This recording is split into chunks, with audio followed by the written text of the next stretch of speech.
Welcome to my channel. पिछले video में मैंने आपको एसिड और बेस के बारे में बताया था। तो ऐसे सब्सटेंस जब उनकी एक्वस सॉल्यूशन में H+ आयन देते हैं, ऐसे सब्सटेंस जो H+ आयन देते हैं एक्वस सॉल्यूशन में, तो वो क्या कहलाते हैं? एसिड। और ऐसे सब्सटेंस जो एक्वस सॉल्यूशन में OH आयन्स देते हैं उन्हें हम कहते हैं बेस, है ना। तो आज हम पढ़ेंगे पीएच स्केल क्या होता है, ठीक है। अब ये H+ आयन और OH- आयन के आधार पर ही हम पीएच स्केल बताएंगे। तो पीएच स्केल पहले हम लोग पढ़ेंगे क्या होता है। पीएच स्केल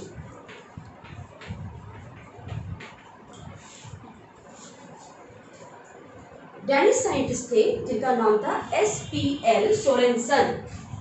SPL सोरेनसन ये साइंटिस्ट का नाम है जिन्होंने पीएच स्केल को बताया। उन्होंने बताया कि अगर हमने एक्वस सॉल्यूशन लिया, उसमें कितना H+ आयन का कंसंट्रेशन है, उसके आधार पर हम बता सकते हैं कि वो सब्सटेंस एसिड है कि बेस है। तो उन्होंने एक स्केल दिया और ये जो स्केल है ये 0 से लेकर 14 तक उसका रेंज रहता है ना। तो इन्होंने क्या बताया कि सबसे पहले इन्होंने बताया कि जो वाटर पानी उसका पीएच जो स्केल पीएच जो मान है वो होता है आपका 7, जो है न्यूट्रल, ना वो एसिड है ना वो बेस है। तो हम कैसे बताएंगे उसके तो उन्होंने कैलकुलेट किया कि H2O वाटर H2O होता है, H2O को डिसोसिएट होता है H+ आयन और OH- ion. That means aqueous solution या वाटर में H+ आयन और OH- आयन की जो कंसंट्रेशन है वो क्या होती है? सेम होती है, इक्वल होती है। That means the H+ ion और OH- आयन का जो कंसंट्रेशन है वो क्या होगा? सेम होगा इन वाटर। तो उन्होंने कैलकुलेट किया कि जो जल है, वाटर है, वो न्यूट्रल है उसमें। तो उन्होंने वाटर को न्यूट्रल बताया और इसमें उन्होंने कहा कि जो H+ आयन है वो सेम है OH के। तो उन्होंने बताया जल का जो pH है वो 7 है। जल का pH कितना है? 7। और उन्होंने उसको कहा कि ये न्यूट्रल है, उदासीन है, ना ही ये एसिड है ना ही ये बेस है। इसी आधार पर उन्होंने पीएच स्केल को डिफाइन किया कि पीएच क्या होता है। उन्होंने बताया जो पीएच है, pH, P stand for potence. Potence का मतलब होता है पावर, पावर का मतलब होता है स्ट्रेंथ, है ना, क्षमता। किसकी क्षमता? H। What is H here? H is H+ ion concentration. तो pH की डेफिनेशन उन्होंने बताई कि pH is the measure of concentration of H+ ion in aqueous solution। pH का मतलब होता है कि किसी भी aqueous solution में H+ आयन की क्षमता कितनी है ना। अगर हम बताएं H+ आयन 10⁻⁻7 है तो उसका मतलब होगा उसका pH हम कैलकुलेट करेंगे तो वो हम बता सकते हैं। तो H+ आयन कितनी कंसंट्रेशन में है उसके आधार पर हम उसकी pH कैलकुलेट कर सकते हैं और उसी के आधार पर हम बोल सकते हैं कि जो सब्सटेंस है वो एसिड है कि बेस है। तो pH इज द, फिर उन्होंने बताया pH, P for potence, potence मतलब power, and H is for ion, H+ ion concentration. अब pH is what? pH is equal to minus logarithm of H+ ion, minus logarithm of H+ ion. मतलब आपका H+ ion का logarithm आप निकालेंगे तो pH calculate होगा। For example अगर आपका सॉल्यूशन में H+ आयन 10⁻⁻7 है तो कितना होगा? 10⁻⁻, सपोज करो हमने यहाँ कैलकुलेट कर रहे हैं, pH is equal to minus log of H+ ion, तो that will be equal to log minus log of 10⁻⁻7 and log 10 is 1, that means equal to -7 है ना बेटा, -7 that is equal to 7, that means आपका pH कितना होगा? 7, ठीक है। तो ये हो गया pH की definition. pH is the minus logarithm of H+ ion and what is pH? pH is the measure of concentration of H+ ion in the aqueous solution of any substance। Okay. अभी हमने आपको बताया था कि जो water है, water का pH जो है वो 7 है H2O का, और मैंने ये भी बताया था कि H2O में H प्लस आयन और OH माइनस आयन सेम है। ओके, H प्लस आयन जो है जल में, वाटर में H प्लस आयन की कंसंट्रेशन होती है 10 टू पावर -7 और OH आयंस की भी क्या होती है -7, 10 टू पावर -7। ठीक है, तो जब हम इन दोनों को, तो H2O में H प्लस आयन भी होंगे, OH माइनस आयन भी होंगे, इनकी कंसंट्रेशन को हम इस तरह से लिखते हैं स्क्वायर ब्रैकेट में। तो concentration of H plus ion into the concentration of OH minus ion, तभी हम H2O का पूरा कैलकुलेट कर सकते हैं। तो और इसको हम कहते हैं आयन में टूट रहे हैं, इसको हम कहते हैं आयनिक प्रोडक्ट। क्या कहते हैं? Ionic product. तो इसका कंसंट्रेशन कितना बताया मैंने? 10 टू पावर -7, और इसका कितना बताया मैंने? 10 to power -7। That means total H2O का कितना होगा? 10 टू पावर -14, है ना। तो इसको हम कहते हैं आयनिक प्रोडक्ट। क्या कहते हैं? Ionic product of water H2O, that is equal to 10 to power -14, 10 to power -14। अगर हम इसकी यूनिट देखें तो जो हमारा कंसंट्रेशन है वो मोल पर लीटर होता है, तो that means mole per litre and mole per litre, both are mole per litre, तो that is equal to mole square per litre square. This is the unit of ionic product of H2O. So what is ionic product? Ionic product is the product of two ions, that is H plus ion and OH minus ion, and water में H plus ion and OH minus ion are both same, hence so what is the pH of H2O? H2O का pH क्या है? जो ion concentration है। तो water का pH कितना होगा? जो बताया था हमने, minus log of H plus ion for water minus log H plus ion कितना है? 10 to power -7, which is equal to 7. तो pH of water is 7. तो pH स्केल को हम अभी बताएंगे कि pH स्केल 0 से 14 तक रहता है। ठीक है, अब 0 भी हम लेते हैं तो वो भी हमारा क्या होगा? एसिडिक, है ना।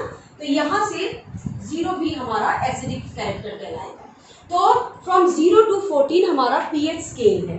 pH स्केल में जो हमने बताया कि वाटर जो है वो न्यूट्रल है, तो न्यूट्रल का जो pH होगा वो क्या होगा?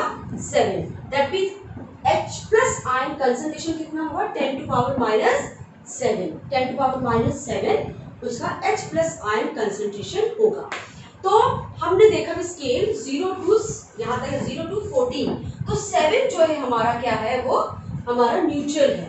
तो 7 के पहले जितने भी है 0 टू 6.99 वो होंगे एसिडिक। क्या होंगे? अगर हमारा pH आता है 5, दैट मीन्स वो एसिड है।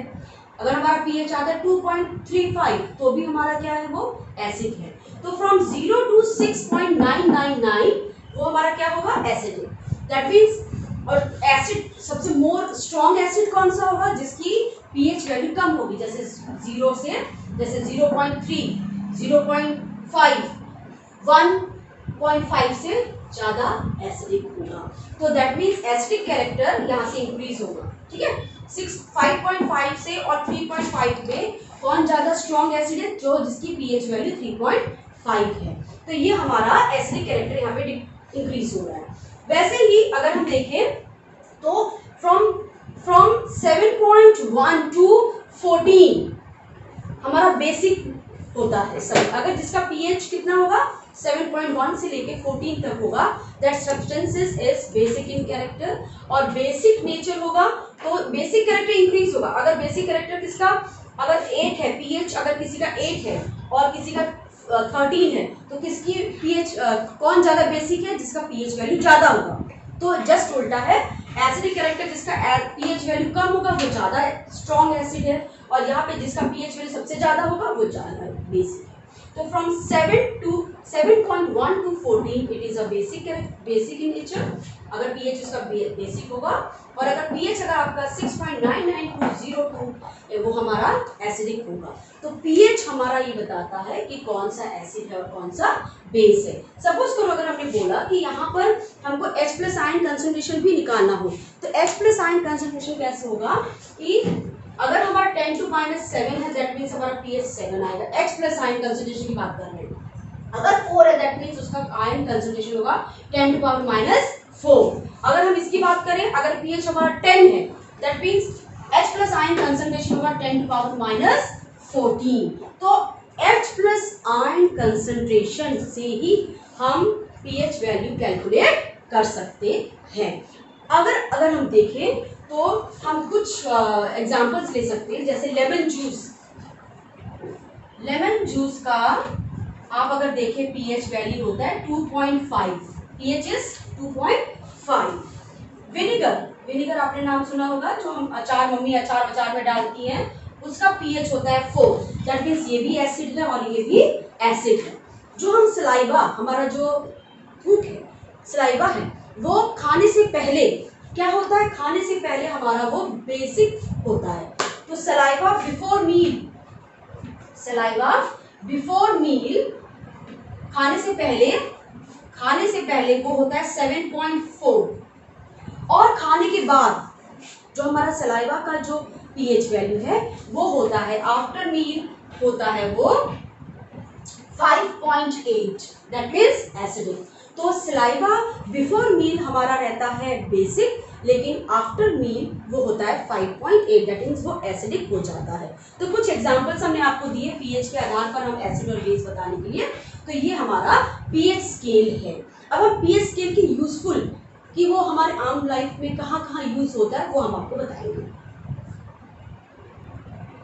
pH की यूजेस कहाँ है, जैसे एनिमल्स एंड ह्यूमन बीइंग्स, वो उनकी बॉडी का जो रिएक्शन है, जो बायोकेमिकल रिएक्शंस है, वो pH अगर आपका 7 to 7.8 रहता है तो दे वर्क, मतलब उनका वर्क अच्छा होता है। तो बॉडी वेट, तो फॉर एनिमल्स जो आपका फॉर बायोकेमिकल रिएक्शंस जो हमारा pH होता है वो इट विल बी 7.8 रहता है, तो वो वर्क करता है, फंक्शन अच्छे से होता है। तो ये pH का है। अगर इससे ज़्यादा या इससे कम हो गया तो बॉडी फंक्शनिंग सही से नहीं हो पाती है। तो ये फर्स्ट हुआ। सेकंड हमारा क्या है, ये हमारे एनिमल्स और ह्यूमन बीइंग्स के बारे में। प्लांट्स के लिए भी बहुत इंपॉर्टेंट है। प्लांट्स की भी जो एक्टिविटीज़ हैं या उनकी भी जो एक्टिविटीज़ हैं, उनका हार्मोनल चेंजेस, ये सब ये अबाउट टू 7 pH रहता है, तब इनका रहता है। ना ज़्यादा एसिडिक होना चाहिए ना ज़्यादा बेसिक होना चाहिए। वैसे भी सॉइल भी ना ज़्यादा एसिडिक होना चाहिए ना ज़्यादा बेसिक होना चाहिए। उनका pH अप्रॉक्सीमेटली 7 तक होना चाहिए, तभी हमारा प्लांट जो है वो इजीली ग्रो कर सकता है। ठीक है, ग्रो करेगा।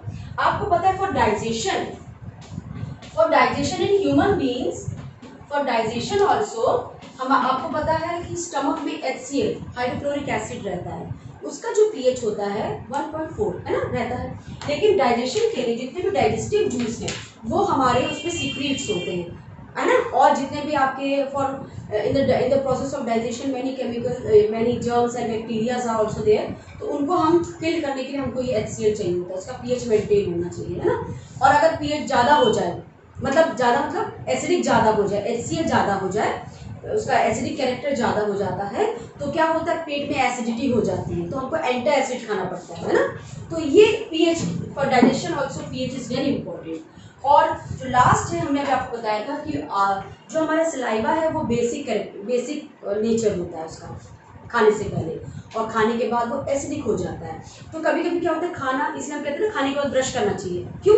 खाने के बाद ब्रश करने से क्या होता है कि जितने भी आपके फूड पार्टिकल्स अगर चिपके हैं यूँ हैं तो वो निकल जाते हैं। लेकिन अगर वो फूड पार्टिकल्स वहीं पर प्रेजेंट रहता है दांतों में, तो क्या होता है कि उसका pH क्या हो जाता है, कम हो जाता है, तो एसिडिक, आपका जो माउथ है वो एसिडिक, सलाइवा जो आपका एसिडिक हो जाता है। उससे क्या होता है, जो दांत होते हैं वो सड़ने लगते हैं, उनका डिके होता है, उनका खराब होता है। इसीलिए दांत का खराब होना भी pH के ऊपर डिपेंड करता है। अगर आपका pH सही है, आपका माउथ सलाइवा आपका एल्कलाइन है, बेसिक है, तो फिर आपका कोई प्रॉब्लम नहीं है दांत में। लेकिन अगर आप एसिडिक हो जाता है तो दांत जो है वो सड़ने लगता है। तो for tooth decay also pH is very important. तो pH for daily life it is very important, और इसके लिए हमको बताना पड़ेगा कि किस तरह से for animal process, for plant process and for हमारा डाइजेशन, इसके लिए पीएच बहुत ही इम्पोर्टेंट है। इस वीडियो में मैंने आपको पीएच स्केल के बारे में बताया, उसके बाद मैंने आयनिक प्रोडक्ट ऑफ वाटर के बारे में बताया, और पीएच डिफरेंट सॉल्यूशन के जैसे एसिडिक कौन से, बेसिक कौन से, कैसे हम उसको कैलकुलेट कर सकते हैं वो बताया, और लास्ट में मैंने बताया कि पीएच कैसे यूजफुल है हमारे डेली लाइफ के लिए। तो आज की वीडियो में हमने पीएच स्केल को पढ़ा है। नेक्स्ट वीडियो में आपको बताएंगे नेक्स्ट टॉपिक। Thank you.